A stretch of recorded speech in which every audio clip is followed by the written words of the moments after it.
Buenas noches para todos. Buenas noches. Buenas noches. Vamos a dar inicio a la escuela. Un saludo también a los que están en Suba. Saludos a la iglesia Torre Fuerte en el norte. Iglesia Bíblica Torre Fuerte, que también está en el seminario. Y vamos a dar inicio entonces con la clase de hoy. Le invito a que me acompañen en una oración. Padre, hoy te damos gracias en el nombre de Jesús.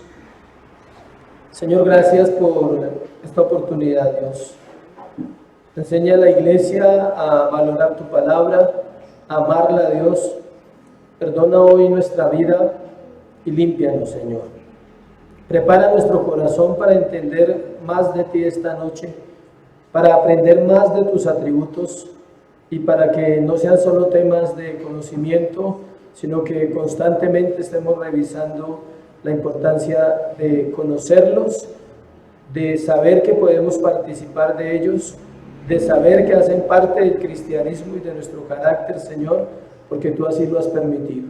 Hoy te doy gracias por esta enseñanza y por la oportunidad que tenemos de llegar a muchas personas a través de la tecnología, Dios. Te bendecimos en el nombre de Jesús. Amén y amén. Clase número 9. Atributos de Dios, continuamos viendo.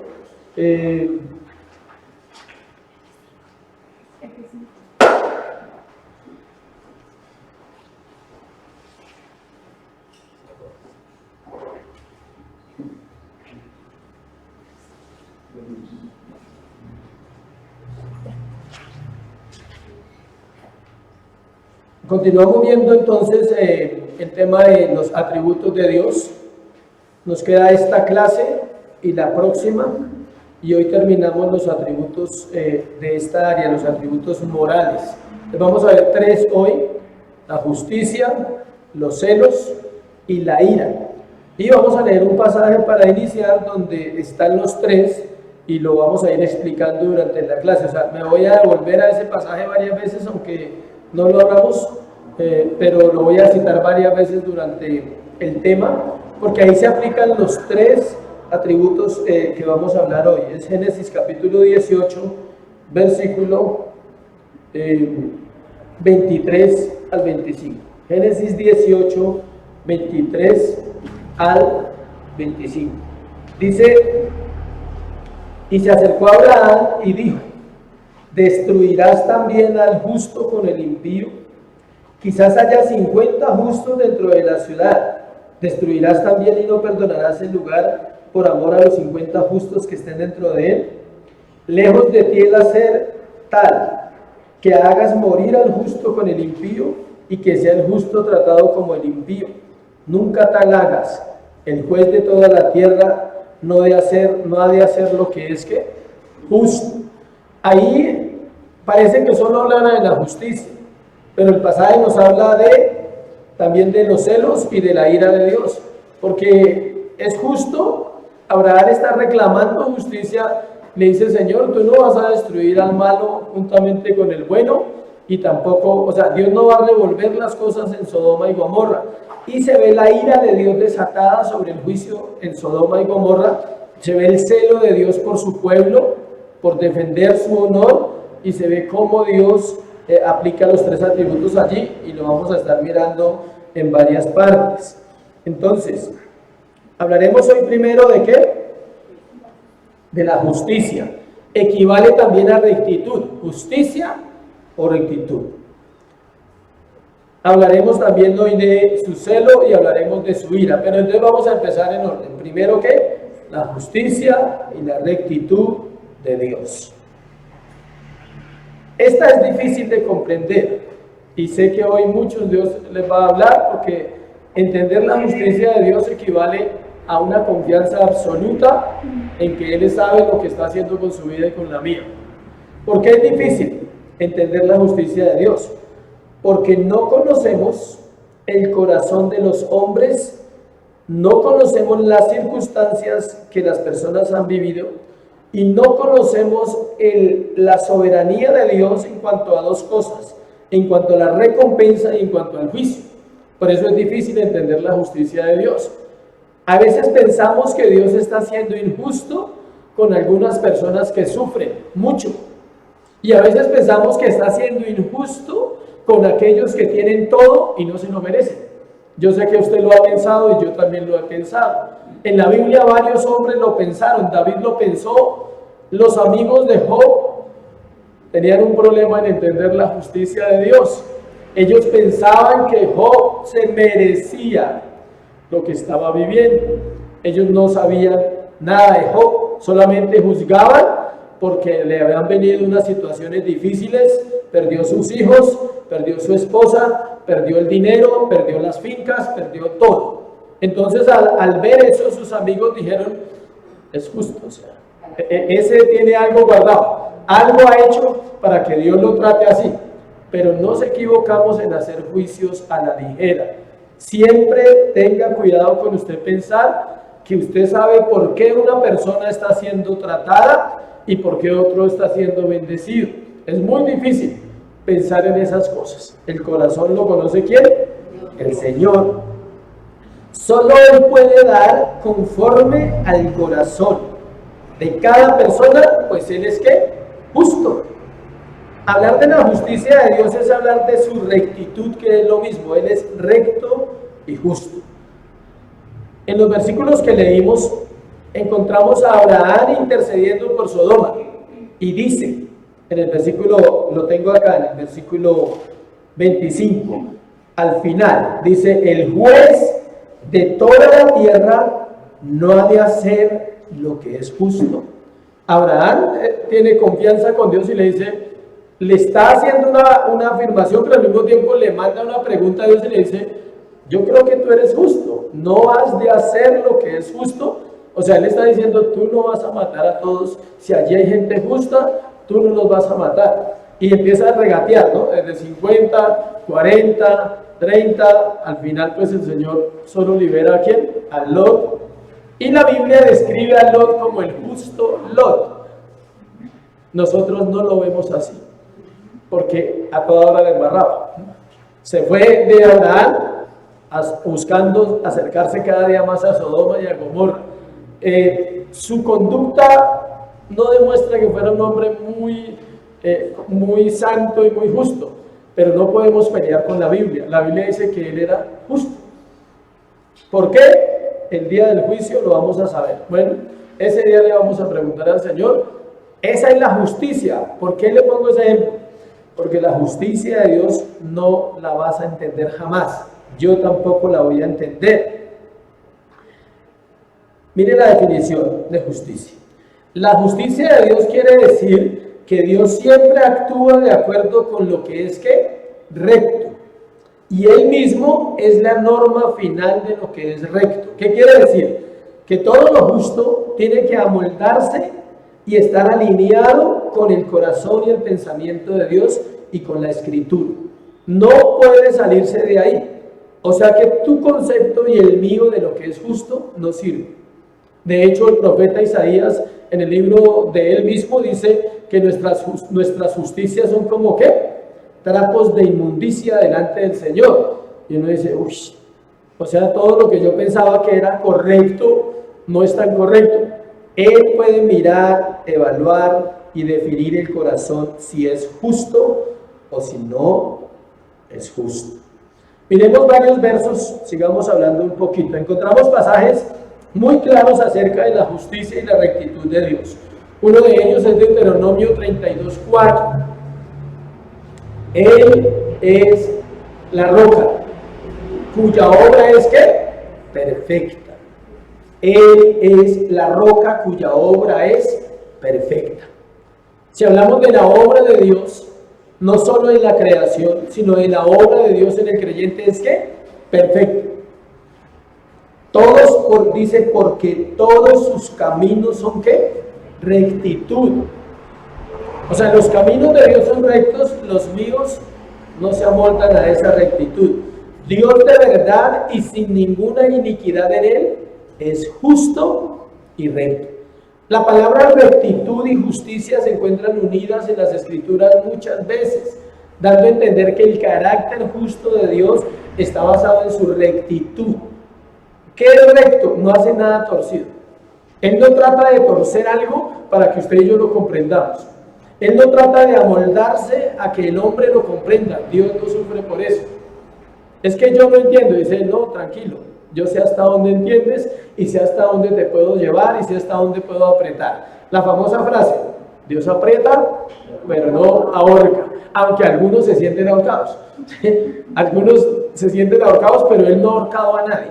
Él da sus preceptos y la Biblia dice que sus mandamientos no son, ¿qué? Gravosos. Miren lo que dice Génesis 18:25, no voy a volver a leer, ya lo hemos leído, pero lo voy a volver a leer. Lejos de ti el hacer tal, que hagas morir al justo con el impío. ¿Sí ven su justicia tan clara? Dios no puede hacer morir al justo con el impío. Hay un ejemplo del juicio de Dios.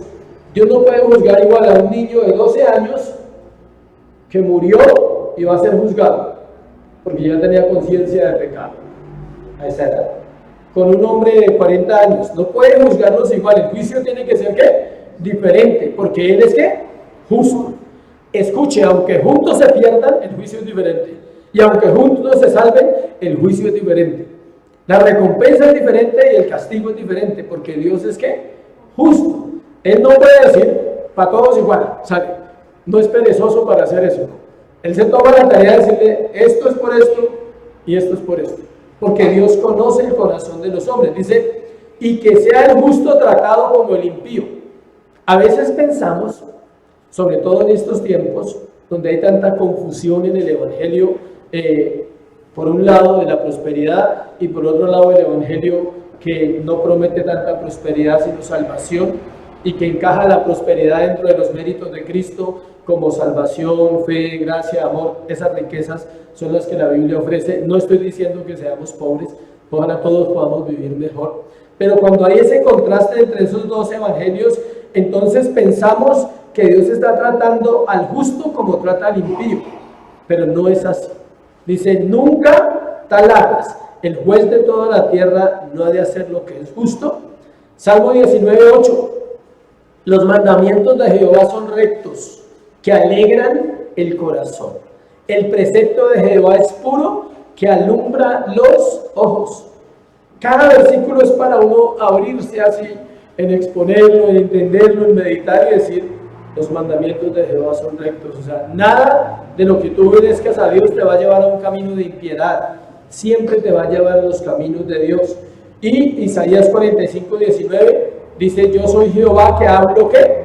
Justicia y que anuncio rectitud. En su justicia el Señor tiene que castigar el pecado, escuche. En su justicia el Señor tiene que castigar el pecado, por eso envió a su Hijo a morir por los pecados de nosotros. Aquí hay algo muy bueno, eso se llama justificación, pero eso entra en otra doctrina que se llama la soteriología, que es la que habla de la salvación. No vamos a hablar de justificación hoy, pero la justificación se desprende de esto, de la justicia de Dios. ¿Por qué?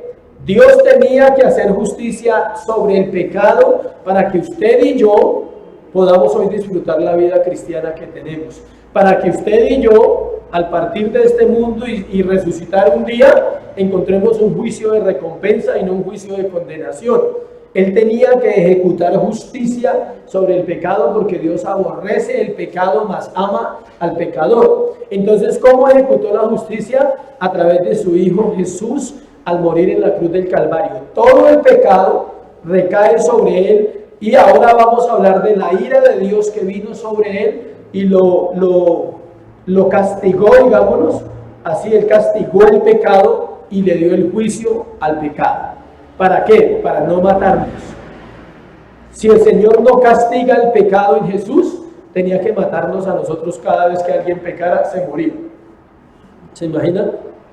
Si no hubiera habido ese juicio sobre el pecado, el Dios justo tenía que hacer justicia y decir, el que pecó, muere. Romanos. La paga del pecado es ¿qué? Muerte. Y Él tendría que hacerlo porque Él es justo, diría, es justo que lo mate. Pero como ya hubo un juicio sobre el pecado, Él es justo. Dice, yo no puedo, según las leyes, no se puede juzgar dos veces por un mismo delito. Y ya fuimos juzgados por nuestros pecados. ¿Qué hay que hacer ahora? Abrazar su justicia, La justicia es lo que el cristiano se puede vestir de justicia, es decir, tú me justificaste. Por eso dice, claman los justos y Jehová oye, no justos por sus propias obras, no justos porque son mejores que otras personas, justos porque Cristo pagó el pecado de ellos y de nosotros y por eso Él oye nuestra oración. ¿Sí ve? Claman los justos y Jehová oye. A Él clamará el justo y levantado será. Todo eso está en los Salmos. Ahora miremos lo que dice Romanos 3 del 23. Miremos de Romanos 3 varias cosas. Romanos capítulo 3. Ahora volvemos allí donde estábamos. En cada tributo vamos a volver ahí. Romanos capítulo 3, versículo 23. Y vamos a mirar varios versículos ahí para entender la justicia de Dios sobre el pecado y cómo ese atributo es tan importante también para nosotros como creyentes. Por cuanto todos pecaron y están destituidos de la gloria de Dios. Lo voy a parafrasear el versículo. Primero, todos pecamos. No dice que los impíos pecaron, no dice que los gentiles pecaron, no dice que los mundanos pecaron, dice todos pecaron. Siempre he puesto el mismo ejemplo, de pronto algunos se acuerdan. ¿Qué se necesita para ser destituido?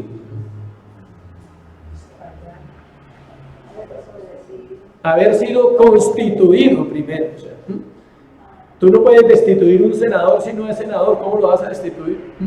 Tú no puedes destituir a un policía si primero no llegó a ser ¿qué? Policía. Entonces primero fuimos constituidos santos delante de Dios y luego fuimos destituidos por el pecado. Primero Dios nos crea en una santidad que no comprendemos en su corazón allá y dice todos pecaron y quedan ¿qué? Destituidos de la gloria de Dios. O sea, tenías que ser santo para ser ¿qué? Destituido. Cuando Dios crea al hombre, lo crea en un aspecto de santidad. No me pregunte cómo, porque no lo puedo explicar. Solamente la Biblia lo dice y es así. Dice, mi embrión vieron tus ojos y en tu libro estaban escritas todas esas cosas de mí. El embrión que habla la vida en los Salmos es el estado de santidad más grande que el hombre haya tenido. Inclusive más grande que el creyente. Más santo. Porque ahí no ha conocido pecado. Dice, mi embrión vieron tus ojos. ¿Y qué pasa? ¿Por qué no nos acordamos de esa imagen? Por el pecado. Porque tan pronto nacemos ¿en qué? En pecado. Fuimos engendrados en pecado. Dice, pero mi embrión, uno se pone a pensar, dice, mi embrión vieron tus ojos. El momento más santo es la concepción del hombre. Dice, ahí, ¿quién da la vida? Dios, no es el hombre. No es el esperma y no es el óvulo. Eso es lo que son los elementos que Dios utiliza, pero la vida la da ¿quién? Dios. En ese momento hay una santidad, pero ¿por qué no nos acordamos? Chévere acordarse, decir, si nos acordáramos, no nos corromperíamos en el transcurso de la vida, pero todos éramos unos que, digan, corrompidos. O sea, sí, duele. No sé por qué le duele a la gente tanto que le digan que corrompido viene de la palabra corrupto. Éramos corrompidos, hijos del mal, hijos de ira, desobedientes. Y Dios, a través de este proceso de justicia, castiga el pecado para que nosotros hoy tengamos acceso a la presencia de Dios. Es algo espectacular. Justicia dice, todos pecamos, estamos destituidos de la gloria de Dios. Versículo 24, siendo justificados como gratuitamente por su gracia. Justicia gratuita. Nada, esto me impactó y estoy orando y estoy revisando mi corazón y le digo, Señor, gracias por ayudarme a entender que nada, absolutamente nada de lo que yo haga me hace justo. ¿Sí sabía que ahí radica el problema de muchos cristianos? El cristiano está luchando por ganarse la bendición de Dios. Es absurdo ganarse algo que ya tiene. Cuando a usted le pagan, no espera otro sueldo porque ya le pagaron. No se puede ganar algo que no, ¿sí? Ya se ganó uno, ¿sí me explico? O sea, el cristiano está luchando por ser santo. Présteme una silla, por favor, Angie. El cristiano está luchando por ser santo. Vamos a poner este ejemplo porque es muy bueno. Ya lo he hecho otras veces. Esta silla no tiene que luchar para hacer silla. O sea, ella es silla. De hecho, no tiene una mente, un corazón, un pensamiento para ella decir, no quiero ser silla, sino quiero ser mesa. La silla no puede decir eso. Ella cumple el propósito para el cual fue creada por un creador humano, que es para sentarse. Ya si usted la quiere usar para otra cosa, usted verá. Para cascarle a alguien también se puede usar, pero no es justo. Entonces, escuche, un objeto y una cosa que no tiene vida, como una silla, no se rehúsa a hacer lo que es. El hombre sí se rehúsa a hacer lo que es. El hombre no comprende que ya es santo y ese es el batallar de tanto cristiano. Porque empieza a decir, pero peco. Sí, la Biblia dice que el santo peca. Y es un estado que fue logrado por la justicia de Dios. Ahí sigue diciendo, esos versículos son claves. Escuchen lo que dice. Siendo justificados gratuitamente por su gracia, mediante la redención que es en Cristo Jesús. ¿Mediante qué? La redención. Comprar, sacar, liberar. Comprar del mercado, sacar del mercado y liberar del mercado. Eso es redención. ¿Cuál fue el medio? Cristo, a través de la redención. Cristo nos justifica. Versículo 25. A quien Dios puso como propiciación por medio de la fe en su sangre para manifestar su ¿qué? Justicia a causa de haber pasado por alto en su paciencia los pecados pasados. Esos versículos pueden convertir un alma que nunca ha escuchado el Evangelio. Cuando Dios quiere y le mete eso en el corazón, dice, esta es mi obra. Ahí está la obra perfecta de justificación y de la justicia de Dios sobre el pecado. Dice, a quien Dios puso como propiciación. ¿Qué es propicio? Perfecto, exacto. Reunía los requisitos que Dios pedía. Un hombre santo, Jesús el hombre. Ningún hombre podía hacer eso, por más ni Moisés ni Abraham. Nunca llegaron a ese nivel de santidad que tuvo Jesús. Tenía que ser un hombre santo, pero también era un Dios. Era Dios agradando ¿a quién? A Dios. Tenía que ser así para que pudiera él tener, dice, como propiciación por medio de ¿qué? La fe en su sangre para manifestar la justicia. O sea, todo lo que él hace en el proceso de salvación es solo para una cosa, escuche, para manifestar la justicia sobre el pecado del hombre, para que el hombre fuera libre de la esclavitud al pecado. Es para eso. Sigamos ahí. ¿Qué es justo? La gran frase de todos cuando no comprendemos las diferentes circunstancias que tenemos que vivir en esta tierra, y si no lo has vivido, te tengo una buena noticia, lo vas a vivir. O sea, si usted nunca ha dicho esto, le aseguro que en el transcurso de su vida cristiana un día lo va a pensar y un día lo va a decir. No es justo. Y lo va a pensar hacia Dios y va a decir, no es justo ese marido que me tocó. No es justo que mi hijo haga eso. No es justo la situación financiera que estoy viviendo. Y no es justo esto y no es justo aquello. Pero escuche, la respuesta es lo que se conforma. ¿Qué es justo? Escuche, es lo que se conforma al carácter moral de Dios. Él mismo es la norma final de justicia. Cuando la criatura cuestiona la justicia de Dios, la Escritura responde: no tienes derecho a cuestionar la justicia de Dios. Se lo voy a decir de otra forma. Cuando el hombre cuestiona la justicia de Dios, está diciéndole: tú no sabes gobernar. Tú te equivocaste cuando creaste mi vida, porque estoy viviendo cosas que no son justas. Hay otra frase más sencilla de entender: cada cual tiene lo que se merece. Duro, ¿no? Duro cuando estamos pasando situaciones que cada uno sabe que está pasando. Dice, uy, yo pensaba que ella era la culpable. Yo pensaba que él era el culpable.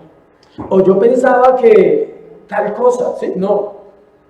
Cada cual está viviendo en este momento donde Dios quiere que vaya en el plan de redención para su vida. ¿Por qué? Porque Él es justo. Usted puede pelear en su cerebro hoy y matarse así, rebanárselos sus principios bíblicos y doctrinales, pero cuando usted se pone a meditar dice, oiga, sí, ¿cómo se va a equivocar si Él no puede hacerlo? Él no se puede equivocar. Él no puede permitir que mi vida viva cosas que sean gobernadas por mí, porque entonces no sería Dios. Él no puede permitir que yo mismo cree mi propia vida. La vida está gobernada absolutamente por Dios. Y eso le cuesta al cristianismo liberal. El cristianismo liberal cree que interviene en el proceso de salvación y cree, hablamos ahora con alguien, el cristiano cree que es bendecido porque se está portando bien. Falso. El cristiano no es bendecido porque se porta bien. Es bendecido porque Dios prometió bendecir a sus hijos. ¿Sí? Y si tiene que reprenderlos cuando se portan mal, lo va a hacer, pero Él sigue siendo bendición. El solo hecho de amonestarnos ya nos está bendiciendo, porque no nos quiere dejar como somos. Es triste si nuestro Dios nos dejara como somos. Imagínese dónde estaría usted y dónde estaría yo. Yo que ya miré un video de mi vida de hace 20 años, 21 años, me dio por una noche, estaba en el computador y me dio por ponerme a mirar el video y dije, uy, tú eres bueno, Dios. O sea, verme ahí en ese video, yo decía, ay, Señor, o sea, gracias, tu misericordia ha sido muy grande. O sea, y todo eso hace que se me olvide las pruebas que tengo hoy. Entonces, cuando vengan esas pruebas y usted piense que es injusto, dígale, Señor, tú eres bueno. O sea, el solo hecho que me salvaras y no me dejaras como era de especial antes de conocerte, ya ha sido mucha ganancia para mi vida. Enséñame a confiar en tu justicia. Romanos 9, 20, 21. Voy a leerlo acá en la Reina Valera. Ahí está en la NBI, pero me gusta la Reina Valera también. Vamos a leerlo primero en la Reina Valera. 20, 21. Romanos 9, 20, 21. Acá dice, más antes, oh hombre, ¿quién eres tú para que alterques con Dios? Dirá el vaso de barro al que lo formó, ¿por qué me has hecho así? Ahí está la respuesta a cuando usted se pregunta que es injusto. Pablo dice, el barro le dice al alfarero, ¿por qué me hizo con oreja? ¿Por qué me hizo con curvita? O sea, no. Usted dice, ¿por qué me dio ese genio? No, o sea, no, usted no puede pelear con eso. Ore, dígale, Dios, enséñame a vivir bajo tus preceptos, bajo tus conceptos. Y 21 dice, mas antes, oh hombre, ¿quién eres tú para que alterques con Dios? Ya lo leí, perdón, el 21. ¿O no tiene potestad el alfarero sobre el barro para hacer de la misma masa un vaso para honra y otro para deshonra? ¿Quién es el alfarero? Dios. Escuche esto. Si algo de su vida y de la mía ha honrado a Dios, ha sido Dios el que puso esa formación o esa fortaleza o esa dedicación o eso, aquello que tú has visto que ha producido Dios en tu corazón. Así como Dios también ha creado vasos para deshonra. Así como Dios también, un ejemplo es cuando Dios endurece el corazón de Faraón. Él era un vaso de estos, del versículo 21, Faraón. Dice, a un vaso para honra y otro para deshonra. Dios lo endureció, no Moisés. No la circunstancia, la gente cree que fueron las plagas, no, fue Dios. Endureció Jehová el corazón de Faraón, lo dice varias veces. No dice que la plaga lo endureció. Hay gente que la prueba lo endurece porque Dios quiere que lo endurezca. Hay gente que la prueba lo revienta porque Dios quiere que lo reviente. Porque Él es el alfarero y Él toma el vaso y hace del vaso lo que quiera, ¿sí? Y si se rompe, ¿sabe qué hace el alfarero cuando se rompe la vasija? Le echa un poquito de agua, vuelve y la amasa y vuelve y hace otra como Él quiere. Jeremías 18, del 1 en adelante. Dice que, oh casa de Israel, está en la mano del alfarero. Y dice que acaso no puedo yo hacer otra vasija. O sea, si digamos le sale un huequito y ese huequito por ahí se sale el agua del jarro que están haciendo. Entonces no, usted no puede poner un pedazo de barro y taparlo así, no. ¿Qué hacen? Vuelven y rompen la masa y vuelven y le hacen otra vez la vasija perfecta. Cuando Job se pregunta, Si Dios ha sido justo en su trato con él, mire lo que Dios le responde. Job 42. ¿Corregirá el Todopoderoso quien contra él contiende? Que le responda a Dios, ¿quién se atreve a acusarlo? O sea, ¿quién podrá pelear con Dios y decirle, uy, es que usted sí se pasó, se está dando garra, o sea, ¿sí? Está ahí como exagerando el proceso conmigo? A veces uno piensa que Dios está pasado con ciertas circunstancias. Ahí tenemos que ir siempre a la Escritura. Vamos a Job 40, porque vamos a mirar varios versículos de ahí. Job 42. Voy a leerlo acá. Me hizo sacar. No, sí. Este es el Salmo. Job 40, casi parecido. Job 42. Es sabiduría contender con el Omnipotente, dice la Reina Valera. El que disputa con Dios, responda esto. Todos hemos discutido con Dios, así sea en silencio. No nos atrevemos a decirle muchas cosas porque hay un temor reverente. Pero yo sé que usted y yo hemos pensado en algún momento que las circunstancias que estamos viviendo no estamos de acuerdo con ellas. ¿Alguien le ha pasado eso o solo a mí? Pero usted no es capaz de decirle, no estoy de acuerdo con ese proceder que estás teniendo últimamente conmigo. O sea, no, usted no se atreve. Pero usted en su soledad, en su meditación, y él está ahí también escuchando los pensamientos, usted dice, ¿será que está en la voluntad del Señor? ¿Será que está en la voluntad de Dios esto que estoy pasando? La noticia es que es justo, sea lo que sea. Job 48.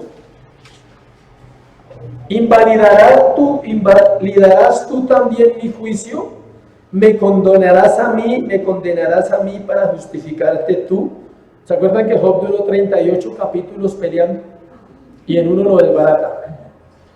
64 preguntas, dicen los que saben, no las vayan a contar. Aproximadamente son cifras de acuerdo a la versión de la Biblia. Pero más o menos 64 preguntas le lanza. Dios le dice, a ver, ¿dónde estaba usted cuando creé los cielos y la tierra? ¿Sí? ¿Dónde estaba? ¿Qué estaba haciendo? Si usted me viene a enseñar, me viene a decir qué tengo que hacer. Y la recompensa que Dios hace hacia Job, deja callados a sus amigos y le muestra que Dios es justo. Porque ellos pensaban que era un castigo, una maldición, y Dios guarda silencio todos los capítulos y al final lo bendice doblemente. Imagina cómo quedaron esos amigos.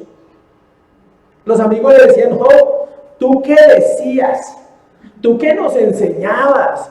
¿Tú qué hablabas que Dios es bueno? ¿Qué vas a decir ahora? Por eso cuando vengan las pruebas, sobre todo con el impío, guarda silencio, iglesia, siempre. Con el impío guarde ¿qué? Silencio. Él no entiende y no comprende, y esperar que Dios hará lo que tiene que hacer con nosotros. Siempre los tiempos se cumplen. Las noticias buenas llegan, siempre. Ayer hablé con mi hijo, 45 meses, por fin llegó el tiempo de salir. Ya. Yo como soy matemático le dije, ¿cuánto lleva tanto? ¿Cuánto ha descontado tanto? Le dije, está listo, ya. Pero sí, le dije, sí. Ya mandó los papeles, esperamos que aparezca y punto. Entonces, se acabó un proceso, comienza otro. Tú decides si lo vas a vivir bien o si quieres volver a donde estuviste. Está en el momento justo, en la edad precisa, 26 años apenas para morir. En la edad justa para morir. Yo llegué a los 25, se pasó un año, pero bueno, bien. Entonces, le da una alegría, oraba y le decía, Señor, gracias, tú eres justo. Tú eres bueno. Tú sabes por qué lo hiciste. Estos años, casi 4, sumen 45 meses. Y puede faltar otro mes orando. Siempre le decía, gracias, guárdalo. Y le decía ayer, guárdalo para que termine su proceso. No ha terminado, pero guárdalo para que pueda salir. Ya es el tiempo, legalmente tiene que salir. Tiene que hacer 56, 4 días. Tiene 45 y 11 días de descuento. 56 días. Es exacto. Y le decía, ¿sí entiende que ya es la hora? Ahora prepárese para este tiempo, para salir. ¿Por qué? Porque Dios es bueno y es justo. No fue injusto con él. ¿Fue qué? Justo. Y así es justo con usted y así es justo conmigo.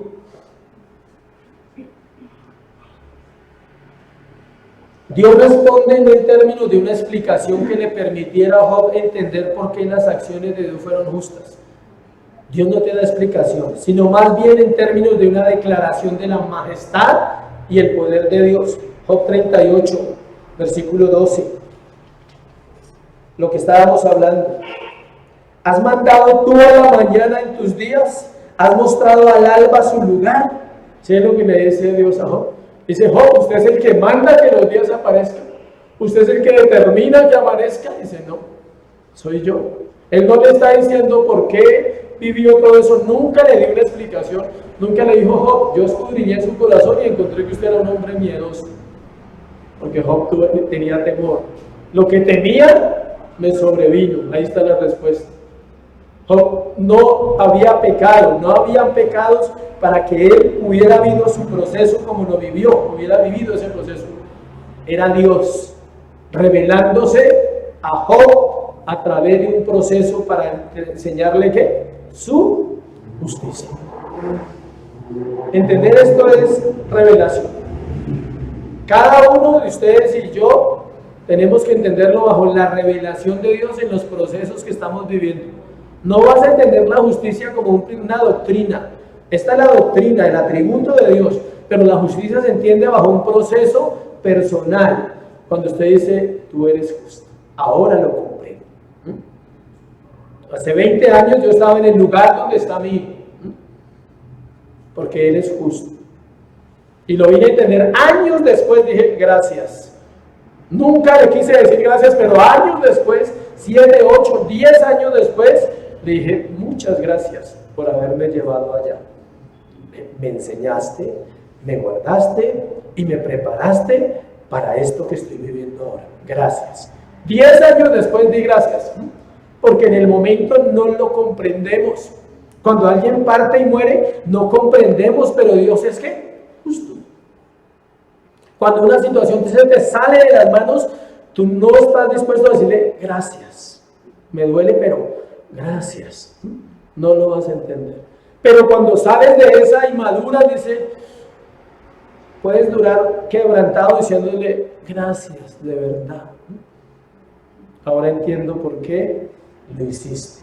Job 38, 12, Job 49. ¿Tienes tú un brazo como el de Dios? Le dice el Señor a Job. ¿Y truenas con voz como la suya? Qué preguntas tan difíciles, ¿no? O sea, si lo había desbaratado, ahí lo desbarató más. Ahí lo botó a luna.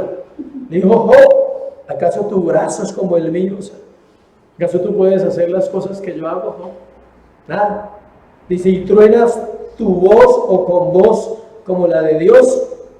Y Job 44. He aquí que yo soy vil. ¿Qué te responderé? Dijo Job. Mi mano pongo sobre mi boca. Esa es la respuesta ante las circunstancias que Dios trae a nuestra vida. No hay nada que decir, solo esperar en su gracia, en su misericordia, en su paciencia, en su bondad y en su justicia. Señor, es que no comprendo, pero tú eres justo. Pero tú me harás entender, tú me abrirás este entendimiento tan cerrado y yo podré ver qué luz en medio de mis circunstancias y en medio de mi vida. El momento más crítico, se lo digo por experiencia propia y porque las escrituras lo dicen, es el momento de la incertidumbre de lo que estamos viviendo. Pero en ese momento de incertidumbre viene la luz de la palabra de Dios y te da una esperanza y tú descansas y dices, creo. Para mí es eso, y así ha sido el proceso de estos años de esperar. Pero sabía que la luz estaba ahí y sabía que llegaría el momento, ¿no? Y ahora llegó el momento para empezar otro proceso con mis hijos. Amén. Job 38, Job 40, terminamos ahí con la justicia de Dios. ¿Listo? Entonces, espero que a partir de este tiempo y después de esta enseñanza, no cuestione más a Dios. Si es su salud, dígale, Señor, tú puedes sanarme si quieres hacerlo. Amén. Obvio, ore por su sanidad. Sáname, Señor. Ten misericordia. Si es salud, si es económicamente, dile, Señor, tú no me dejarás en vergüenza. A pesar de que las situaciones parezca que no tengo salida o que estoy tan mal en esa área, pero sé que tú no me dejarás en vergüenza, porque tú eres justo. Si es algo sentimental, dígale, Señor, ten misericordia. Dígale, Señor, tú eres bueno. Péguese al amor, dígale, tú eres amor y yo quiero conocer el amor también en mi vida. ¿Sí sabían que eso es difícil? Conocer el amor terrenal es difícil. Amar a una persona es difícil, pero es más difícil que te amen a ti y a mí. ¿Sí me explico? Amar es difícil, pero cuando usted se pregunta, pero ¿cómo será que me amen a mí con lo difícil que soy? ¿Sí ve que no lo pensamos? Decimos, no, que me amen. No, es más fácil amar a ser amado. Por la misma naturaleza de nosotros, nos cuesta amarnos unos con otros. Y ahí es donde debemos entender, Señor, tú eres justo. Tu palabra habla también que veremos tu bondad en la tierra de los vivientes. Y estamos aquí. Y no todo puede ser batalla y lucha. Pero cuando la haya, no cuestiones a Dios. Nunca lo cuestiones porque Él no te va a dar respuestas de esa manera y nunca te va a dar explicaciones de lo que pasó en tu vida. Te va a dar entendimiento espiritual en el momento que Él quiere para ir agradecido ante Él y darle ese tiempo de acción de gracias. El celo de Dios. El celo de Dios significa que Dios continuamente busca proteger su honor.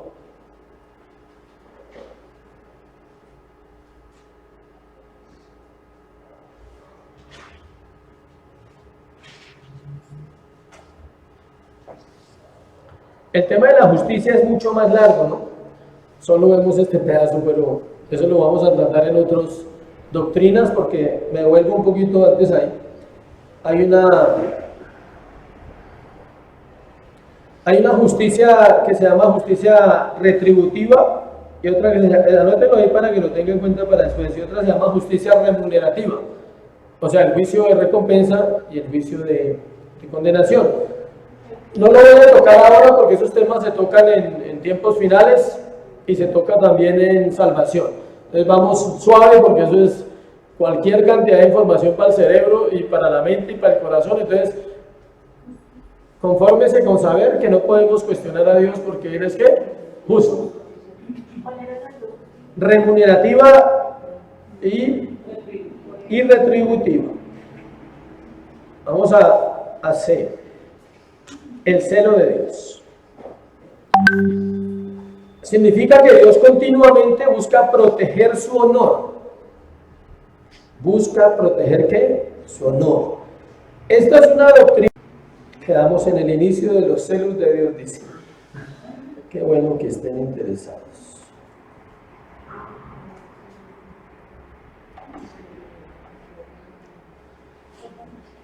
¿Me avisas?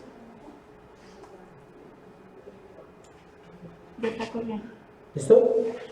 Estamos hablando del celo de Dios y como les decía, hay muy poco que compartir, escasamente lo que Dios mismo habla de este atributo. Los celos de Dios son su celosa protección de todo lo que le pertenece a Él. Él mismo, su nombre, su gloria, su pueblo, su derecho exclusivo de recibir adoración y máxima obediencia, su tierra y su ciudad. O sea, Él es celoso con todo, celoso con su pueblo, celoso con su gloria, celoso con su ciudad. Dice, no entrará nada impuro a la ciudad de Dios, dice en Apocalipsis. Entonces el celo tiene que ver con conservar la santidad y la justicia en todo lo que tiene que ver en el entorno de Dios y en Él mismo. En Éxodo 20:5 dice, no te inclinarás a ellas ni las honrarás porque yo soy Jehová tu Dios fuerte y celoso. Una de las cosas que Dios más o hacen ver más el celo de Dios en cuanto a nosotros es la idolatría, para que lo tenga en cuenta. Eso molesta, no quiere decir que los otros pecados no molesten al Señor, pero eso toca su celo, toca su imagen, porque lo están desvalorando, lo están poniendo a un nivel. Por ejemplo, en el libro de Dios, en el que estamos leyendo, pone el ejemplo cuando Aarón mandó a construir el becerro. Entonces dice, ¿cómo vas a poner a Dios a compararlo con un toro, con un becerro? ¿Qué era para ellos el becerro? Representaba la fuerza y el poder de Dios, pero ¿cómo vas a comparar la fuerza y el poder de Dios con la fuerza y el poder de un toro? Por eso su celo se manifiesta en ese momento, y por eso Él viene y hubo muertos. Ahí se manifestó el celo de Dios, murieron muchos. Lo leí hace poquito, que estoy leyendo otra vez en esa parte de la Biblia, y dice que Moisés le dijo a ellos, los que estén con Dios, ¿quiénes son? Tales y tales, listo. Coja la espada y mate a todo el que participó. Y tenían que, entre ellos mataron a todos los que participaron de esa idolatría para santificar al pueblo. Menos mal que ya pasó esa época, ¿sí? O sea, ese era el celo de Dios. Éxodo 34:14. Porque no te has de inclinar a ningún otro Dios, pues Jehová, cuyo nombre es celoso, Dios celoso es. ¿Sí ve que siempre lo asocia con qué? Con idolatría, con quitarle el lugar a Dios. Los celos de Dios son visibles en las siguientes enseñanzas de la Escritura. Ya se las nombré, le voy a dar solo la cita, ¿listo? El nombre de Dios, Éxodo 34:14, que es el que está en pantalla. La adoración y el servicio a Dios, Éxodo 25 y Deuteronomio 4:24.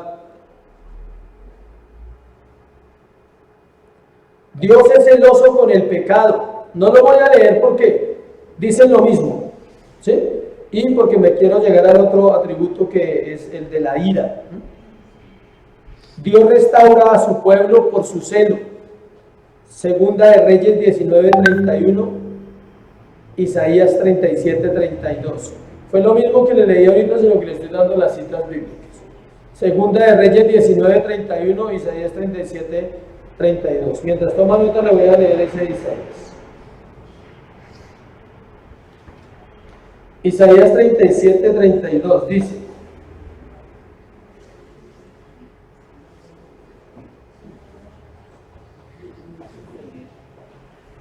porque de Jerusalén saldrá un remanente y del monte Sión los que se salven. El celo de Jehová de los ejércitos hará esto. ¿Sí ve? El celo del Señor lo hará. ¿Qué hará el Señor por su celo? Salvar a un pueblo para cumplir las promesas que dio a sus hijos, como Abraham, Isaac y Jacob. Aún no se han cumplido todas. Y Él tiene que cumplir. No lo digo tiene como si nos estuviéramos obligando, sino en su honor, en su carácter moral, en su carácter santo. Él por su celo dice: yo lo hago, porque yo lo dije, y yo soy Dios, y lo que yo digo siempre lo hago y siempre que lo cumplo. Es como yo lo veo como esa seguridad de Él, esa autoridad y ese respeto que todos debemos tener cuando se habla de su celo. Dios es celoso de su santo nombre y de su gloria. Ezequiel 39:25. Va a leerlo también, porque hace falta leerlos, para que a veces dice, pero ¿de qué trata? Por tanto, así ha dicho Jehová el Señor: ahora volveré la cautividad de Jacob y tendré misericordia de toda la casa de Israel, y me mostraré ¿qué? Celoso por mi santo nombre. Los celos humanos son destructivos, no se pueden comparar. No se puede comparar. Note que el celo humano quiere hacer lo mismo que él hace: posesivo, enfermizo, pero Dios no es posesivo ni enfermizo. Él sostiene, dice: por mi celo los salvo, por mi celo cumplo las promesas, por mi celo mi nombre tiene que ser santificado y exaltado durante todas las generaciones, y siempre lo ha hecho. Siempre ha tenido un pueblo que le adora y que le sirve. En cambio, el hombre por su celo es destructivo. Los celos humanos son ¿qué? Destructivos. En el caso de los hombres o de las mujeres, en este caso en la tierra, se llama inseguridad. O sea, no estoy diciendo, o sea, los celos no pueden existir. Si usted es celoso o celosa, tiene que orar. O tiene que hablar con la persona que tiene. Porque no puede, o sea, no pueden haber celos. Tiene que haber una confianza absoluta de mi relación con mi pareja. Yo confío en mi esposa en esa área totalmente. Y ella tiene que confiar en mí totalmente. Porque no hay lugar a los celos en los hombres. Porque el celo es posesión. Y por eso Dios es celoso, porque es dueño de nosotros. Y porque es dueño de su tierra, porque es dueño de su gloria, porque es dueño de todo lo que Él es en sí mismo. Por eso Él dice, nadie puede tocar mi gloria. No comparto mi gloria con nadie, dice. Y el hombre se quiere llevar la gloria. ¿Cuándo se lleva el hombre la gloria? Cuando piensa, vuelvo y se lo repito, ya se lo dije, se lo voy a decir otra vez esa frase. Cuando piensa que es bendecido por ser buen cristiano. Bájese de esa nube. Usted es bendecido porque Dios lo salvó y me salvó. Somos bendecidos. Si fuera porque somos buenos, no seríamos bendecidos. Porque todos pecamos. Y él miraría y decía, hoy no hay bendición. Chao. Todos los días podría decir lo mismo. Hoy no hay bendición. Mañana cuando me porte bien. Hoy tampoco. Y así pasaría toda la vida. Hoy tampoco. Pero nos bendice a pesar de que somos pecadores. Entonces no es por nosotros. Amén. Dios es el único ser digno de adoración, por eso Él protege su honor, y eso es ¿qué? Correcto. Isaías 48:11. Por mí, por amor de mi pueblo, dice ahí, no. Por amor de la iglesia, no. ¿Por amor de quién? De mí mismo lo haré, para que no sea mancillado mi nombre y mi honra no la daré a otro. Solo Él es infinitamente digno de ser alabado. Más claro no podemos leer un versículo. Ese es el más claro. Por mí, por amor de mí mismo, ¿qué? Lo haré. ¿Sí que no dice que fue por nosotros? La gente tiene un concepto que lo voy a marcar y lo voy a marcar durante toda la etapa de la iglesia que Dios le permita estar acá, para que la iglesia comprenda que no fue por nosotros. Ese es el evangelio más falso que le pueden vender a la gente.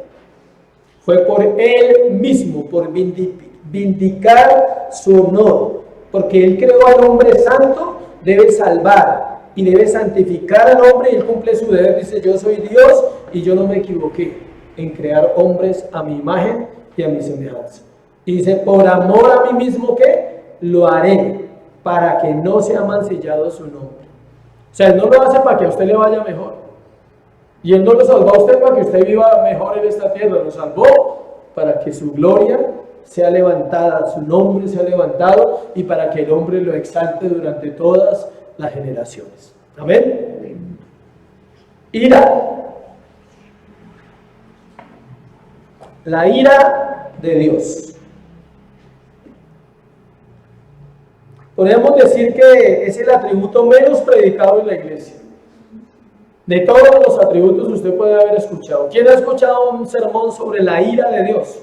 Pocos. Hay iglesias que en 50 años no han predicado un solo sermón sobre la ira de Dios. No se atreven a hacerlo. Si no, la gente se va. Si no, la gente empieza a confundir. Pero hablar del amor es otro cuento, no es fácil. Hablar de la bendición, de la sanidad interior, hablar de la liberación de demonios, hablar de la cruz, hablar de lo que sea es fácil, pero hablar de la ira no. La gente no quiere. Los predicadores no tocan este tema, dicen no, pasan por alto y dicen no, voy a hablar de otra cosa. Pero la ira de Dios significa que Él aborrece intensamente el pecado. La ira de Dios se relaciona estrechamente, escuche, con la santidad, la justicia y el celo de Dios. O sea, los atributos que vimos antes, la justicia, la santidad y el celo, santidad, justicia y celo, tienen que ver con esto. Están relacionados los cuatro, así como hablamos en alguna clase. Todos los atributos están encerrados en sí mismos, o sea, ellos no son independientes.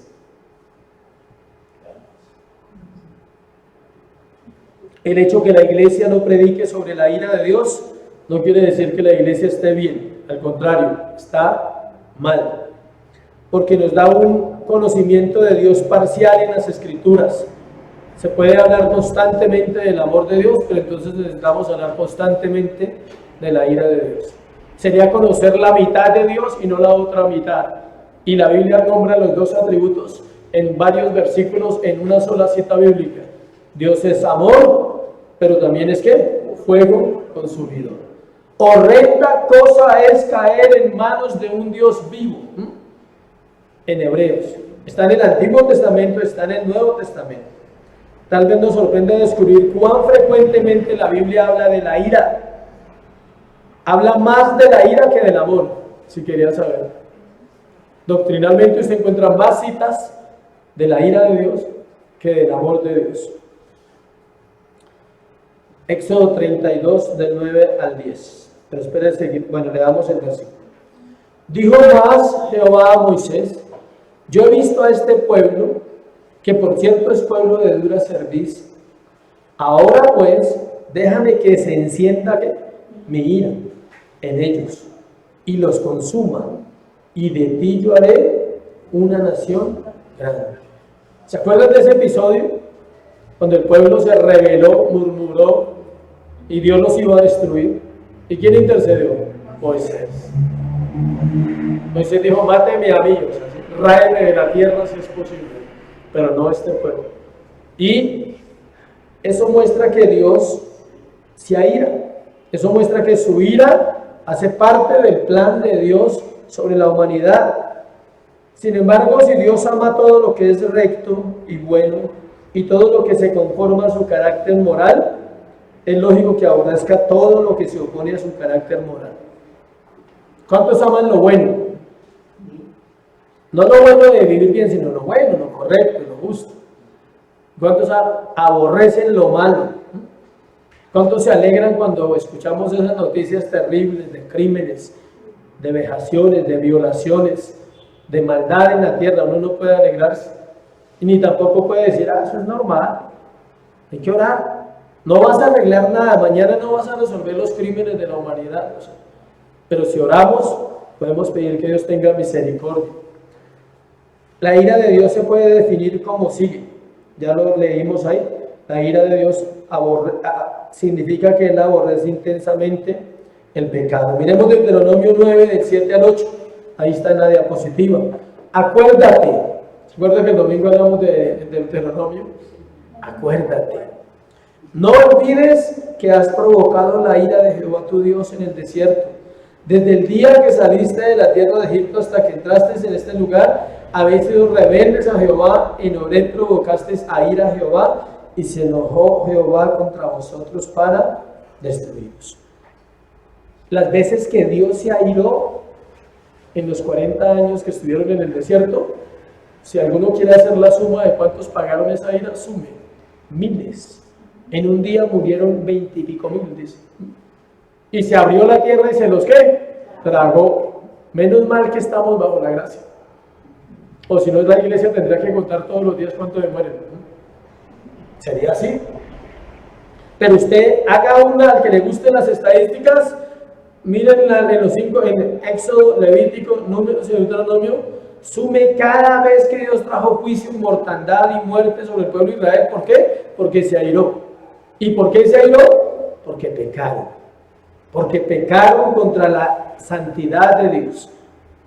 Una cosa es pecar contra la autoridad de Dios y otra cosa es pecar contra la santidad de Dios. En ese caso ellos pecaban contra su santidad. Eso es otro punto que hay que tratar. Juan 3:36 del Nuevo Testamento. El que cree en el Hijo tiene ¿qué? Vida eterna, pero el que rehúsa creer en el Hijo no verá la vida, sino que la ira de Dios está sobre él. O sea que la ira no se quedó en el Antiguo Testamento. Entonces pensamos: uy, menos mal.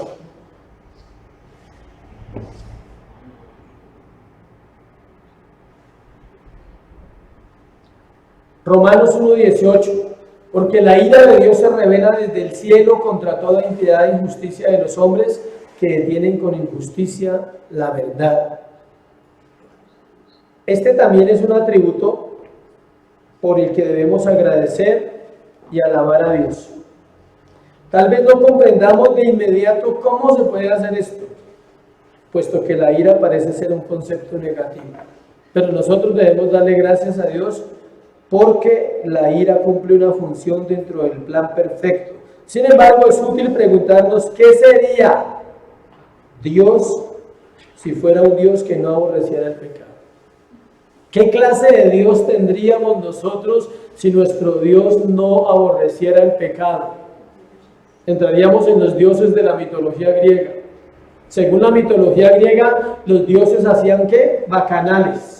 Y los dioses participaban con mujeres, dormían con mujeres y procreaban con mujeres. En la mitología griega estoy hablando, no es que existieran, es la mitología griega. ¿Sí? Zeus, Osiris, todos esos dioses de ellos venían a la tierra y dormían con una mujer y tenían un hombre medio dios. De eso hay muchas películas de mitología. Pero entonces, ¿qué sería de nosotros si nuestro Dios llegara a tener un carácter tan débil, tan frágil? No sería digno. Eso es lo que hace que Él sea digno. La pregunta de siempre, que ya la hemos hecho: ¿Dios estará en el infierno? La ira de Dios estará en el infierno eternamente. Y la ira es de Dios, o sea que Dios va a estar ahí, pendiente. ¿Para qué? Para ejecutar. Así como el amor de Dios y la gracia de Dios y la misericordia de Dios y la bondad de Dios y la compasión de Dios estarán eternamente con sus hijos salvos. A ese grupo de personas solo les corresponde un atributo de Dios: la ira. ¿Y cuántos hemos estudiado? Y otros que no vamos a estudiar porque son muchas cosas de Dios. Imagínense tener derecho a uno, al que menos nos favorece: la ira. Triste. Colosenses 3, 5, 6. Haced morir pues lo terrenal en vosotros, cosas por las cuales la ira de Dios viene sobre los hijos de desobediencia. Es claro, o sea, no tenemos de dónde agarrarnos, excusarnos. ¿Te imaginas un Dios que no aborreciera el pecado? Tal Dios no sería digno de nuestra adoración. Nosotros correctamente imitamos este atributo de Dios cuando sentimos aborrecimiento contra la perversidad, contra la injusticia y contra el pecado. O sea, ¿quieres imitar eso?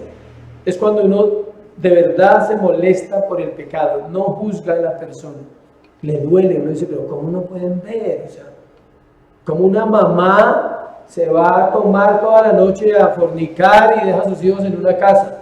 A eso se refiere que debe molestarle a uno, no la persona, la acción. El ser humano se jacta de cosas que cree que está haciendo bien y están provocando ira de Dios sobre su vida. Hebreos 1:9. Has amado la justicia y aborrecido la maldad, por lo cual te ungió Dios, el Dios tuyo, con óleo de alegría más que a tus compañeros. ¿Sí ve? Eso hace un hijo de Dios. Ama la justicia. Hablamos de la justicia.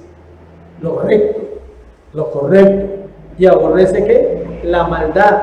Eso hace que la gracia de Dios llegue al corazón de uno y pueda uno vivirlo en esta tierra.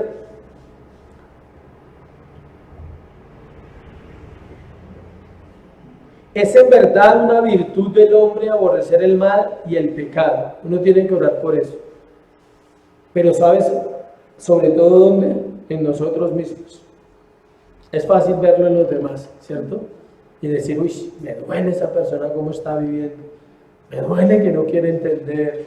Me duele que entre más pasan los años, más duro su corazón y más se separa de Dios. ¿Me ha pasado eso? Pero más triste cuando uno no ve el de uno. Y es cuando usted debe sentirse realmente molesto con su condición y decir, Señor, esa no es la condición en la cual tú me creaste. Eso no es lo que tú has preparado para mí, Efesios. Tú preparaste buenas obras para que yo ande en ellas. Perdóname porque no puedo andar en ellas. Hay una incapacidad en mí de hacer lo bueno. El martes compartimos con los hombres Romanos 7. Aunque quiero hacer el bien, veo que hay otra ley en mí que me lleva cautivo ¿a qué? Al pecado. Y eso debe ser algo que debo aborrecer, Señor. Enséñame a aborrecer el pecado, a odiarlo, a sentirme indigno cuando peco en cualquier área de mi vida. Pero si no lo oramos nunca, pues tampoco lo recibimos. ¿Sí me explico? La oración. Pedís y no recibís porque pedís mal. ¿Cuántos un día han orado así? Enséñame a aborrecer el pecado. Yo sé que muchos no lo han hecho una vez en su vida. Hágalo. Dígale, enséñame a verlo tan claro y a tener la percepción clara en mi mente y en mi corazón de lo destructivo que es para mi espíritu y mi alma, que rompe la comunión contigo y es lo que menos quiero vivir. Ahí es cuando uno se aira y siente, aborrece esa acción que hizo. Pero mientras lo veamos como que, no, es que yo soy débil. No, es que me escaché, fue esta vez. La próxima no será así, Señor. Perdóname esta vez. Fue una escachadita, ¿sí? Por favor, José. Esas oraciones pueden provocar la ira de Dios. Uno es liviano. O sea, uno es ligero para pecar y ligero para orar. Si es ligero para pecar, tómese el tiempo, no a la ligera para orar, sino mire qué está pasando en su corazón. Diga, siento que voy cada vez más hacia el pecado y menos hacia ti. Tranquilo que yo lo he vivido, no se preocupe. Hay momentos donde veo que 1, 2, 3, 4, 5 y digo, wow, tengo que parar.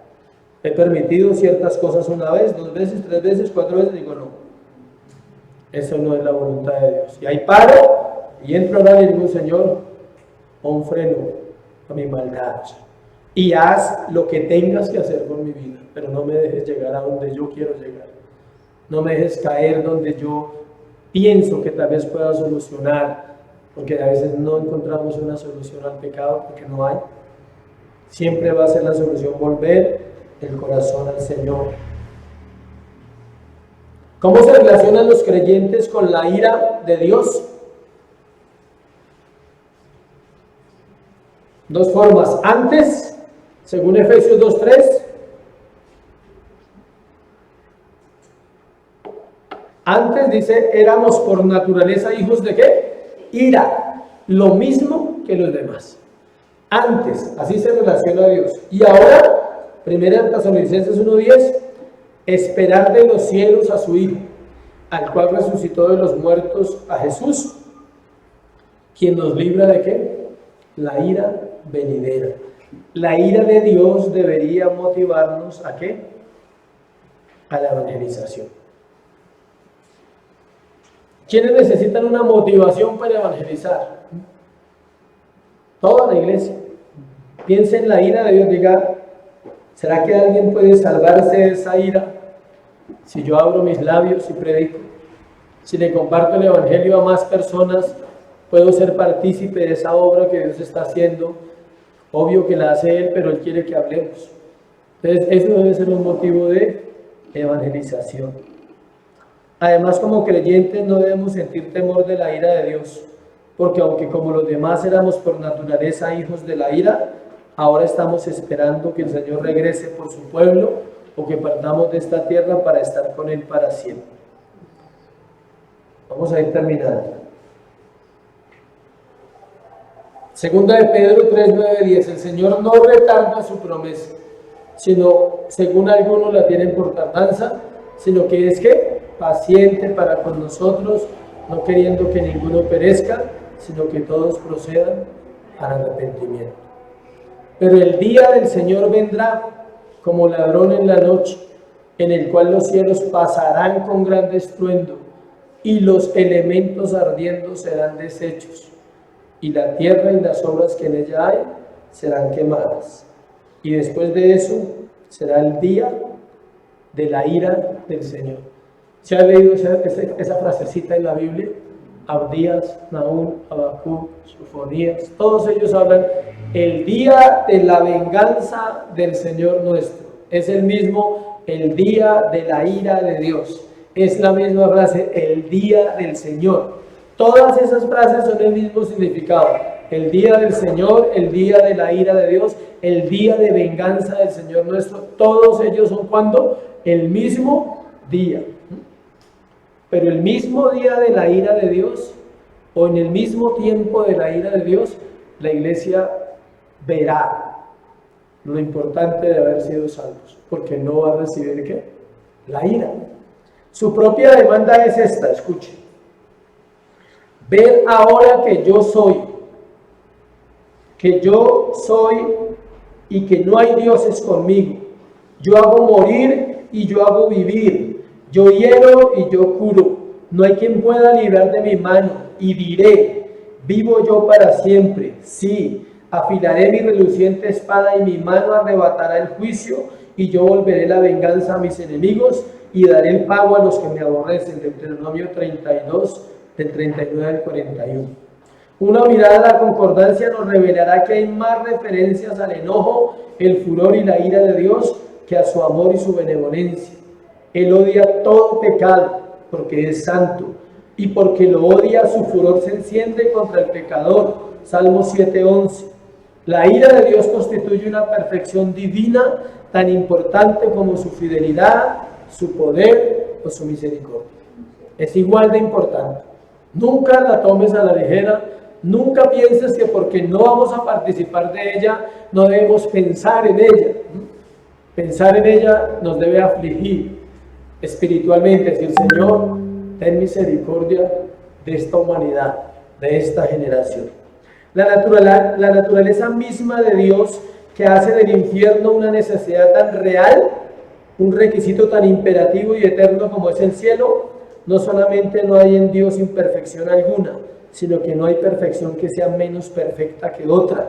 La ira de Dios es tan perfecta como el amor de Dios y como la bondad de Dios.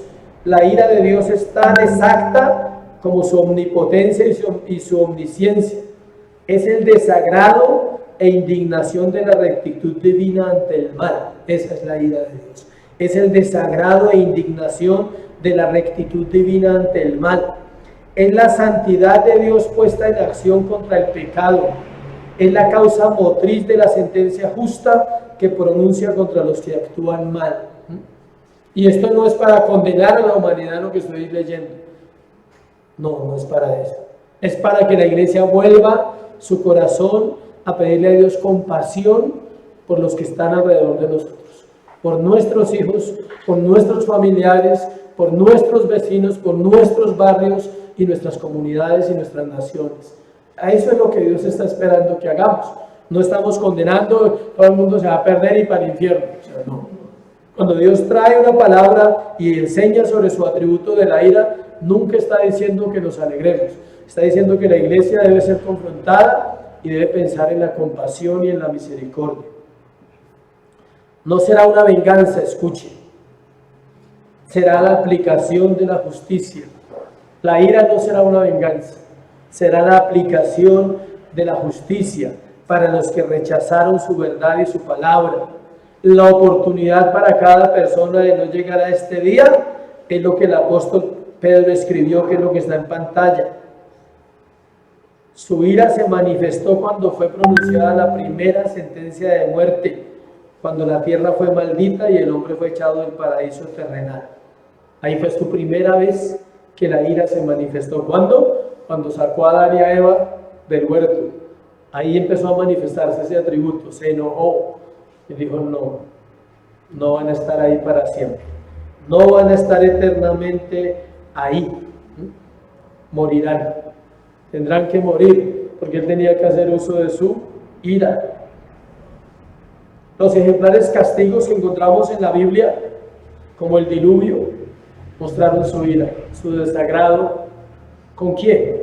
Con toda la humanidad. No se desagradó con 3, ni con 4, no, con todos los que existían. Salvó a 8 por gracia, para volver a empezar y para cumplir su propósito, porque no podía negar ¿qué? Su palabra, que él había creado al hombre a imagen y semejanza. La destrucción de Sodoma y de Gomorra con fuego del cielo también mostró su ira. La muerte de Jesús en la cruz del Calvario fue la mayor muestra de ira. Su ira se posó sobre su Hijo para hacer justicia por el pecado. La ira de Dios es un atributo respaldado por la misma palabra de Dios donde nos dice en varias partes que Él juró, y un juramento de Dios es imposible que no se cumpla.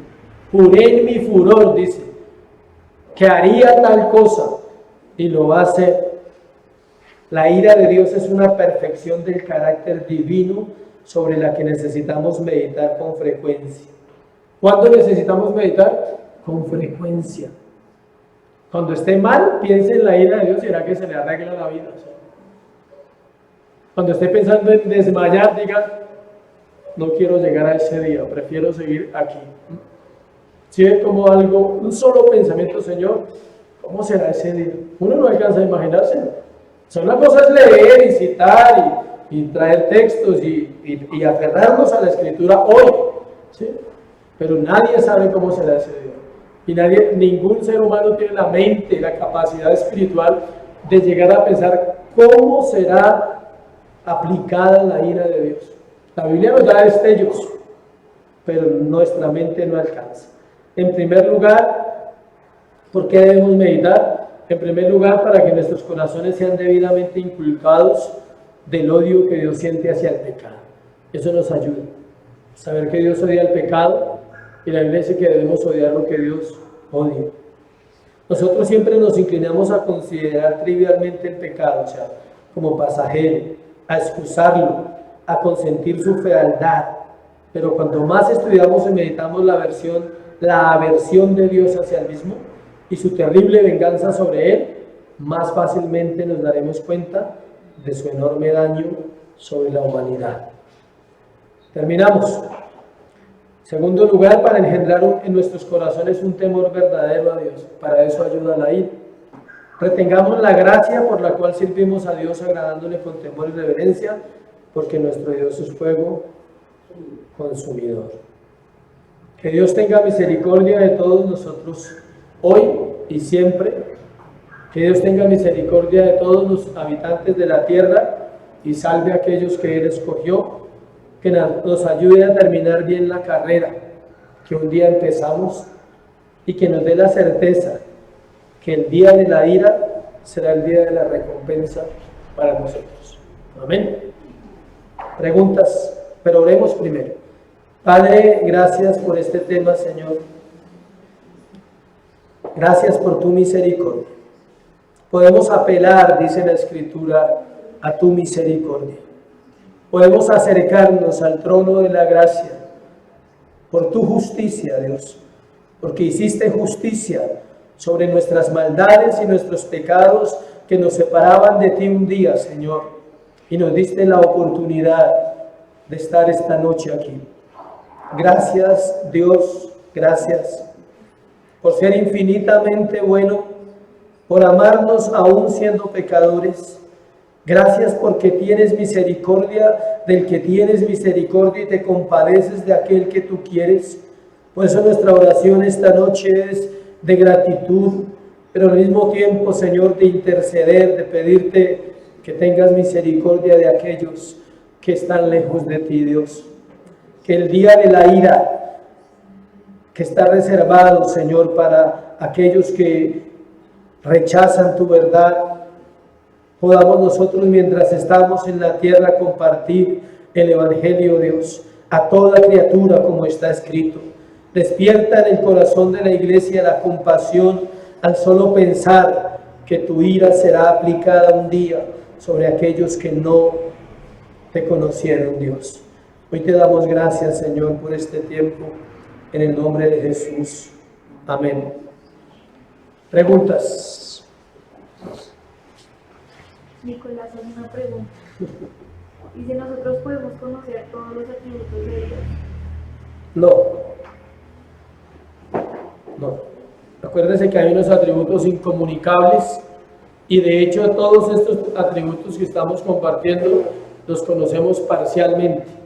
O sea, nuestro amor no es igual al amor de Él. Nuestra justicia, esto es comunicable. Podemos ser justos en acciones, ¿sí? Pagar lo que debemos, decir la verdad, eso es ser justo con nuestras acciones. Pero no tiene ni un poquito de comparación a su justicia. Entonces, no podemos conocer totalmente sus atributos. Conocemos lo que Él dejó de sus atributos revelados a nosotros, pero hay unos que nunca vamos a conocer. Ojalá nunca conozcamos la ira. Pastor, digamos, en la Biblia dice que los hombres, digamos, las personas que se pueden airarse, pero no se llaman. Con respecto a exactamente a qué se puede airar el hombre, puede llegar a pensar en airarse. Y la otra pregunta es, la persona cristiana contra qué puede sentir celo, o sea, o hacia qué. Primero, una. La pregunta que hacen acá es que la Biblia dice que airaos, pero no pequéis. Entonces la pregunta que hace Daniel es, ¿ante qué se puede airar el hombre? Ante cualquier situación que vaya en contra de lo correcto, el hombre se puede airar. Por ejemplo, nos podemos airar cuando nos mienten. ¿A quién le molesta la mentira? A todos. Pero no podemos pecar porque nos mintieron. Estamos en la obligación de escuchar a la persona, de ayudarle a que no mienta, enseñarle, porque tenemos la verdad. Nos podemos airar cuando sabemos que alguien fue infiel y afectó a una persona que nosotros amamos. Por ejemplo, que fueron infiel a un hermano de uno o una hermana de uno le molesta con esa persona, ¿sí? Uno no quisiera resolver de otra manera, se aira, se molesta, pero resolver de otra manera sería pecar. Entonces, el hombre se puede airar en cualquier situación que le moleste, porque es humano, pero el problema es que no puede reaccionar como él quisiera reaccionar. Ahí tiene que aplicar la palabra, reaccionar con mansedumbre y con templanza. La ira es un momento, ¡pah! Si viene ese impacto, porquería, algo así. Usted dice, uy, pero ¿cómo fue a hacer eso? Pero ¿cómo se le ocurre? Y se puede uno hasta alterar, pero de ahí a accionar, a decir, vamos a ver cómo es que es. O sea, no, ahí ya usted no puede hacer eso. Señor, ayúdanos. Él tiene que ir a orar y decirle, Señor, enséñame a perdonarle y ayúdame a ver cómo hago para que esto no afecte mi carácter, para no tomar una decisión que no debo tomar. Y la otra, la persona cristiana, con respecto a qué puede sentir celo. puede sentir celo en cuanto a situaciones, por ejemplo, en la iglesia, cuando sabemos que alguien está en pecado.